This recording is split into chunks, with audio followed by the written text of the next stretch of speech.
పరిస్థితులు మన కళ్ళ ఎదుటే కనిపిస్తూ ఉంది.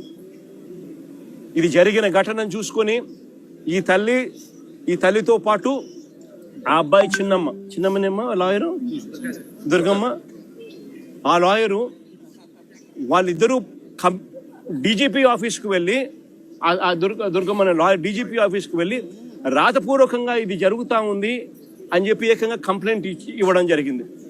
కంప్లైంట్ ఇస్తే ఆ కంప్లైంట్ ఏమైంది, చివరికి చెత్తబుట్టలెక్కి డీజీపీకి కంప్లైంట్ ఇవ్వడం, డీజీపీ సిపికి పంపించడం, సిపి యాక్షన్ తీసుకోవాల్సింది పోగా సిపి ఏం చేస్తా ఉన్నారు, తల్లి దగ్గరికి మిగతా వాళ్ళని పంపించి బేరం పెట్టించే కార్యక్రమం చేస్తా ఉన్నారు.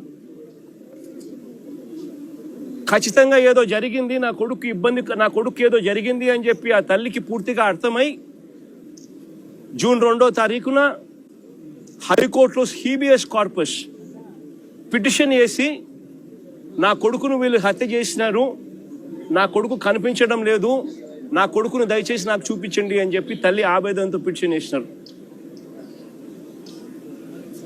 కోర్టు ఇంటర్వ్యూన్ అయ్యి హీబియస్ కార్పస్ మీద స్పందించే కార్యక్రమం చేస్తే ఆ తర్వాత మనలాంటి వాళ్ళు అందరూ కూడా జరుగుతూ ఉన్న అన్యాయాన్ని చూడలేక అందరూ కూడా ఆ తల్లికి సపోర్టుగా నిలబడితే అప్పుడు గత్యంతరం లేక ఈరోజు సిఐని సస్పెండ్ చేశారు. నేను అడుగుతా ఉన్నా, సిఐని ఎందుకు సస్పెండ్ చేశారని చెప్పి.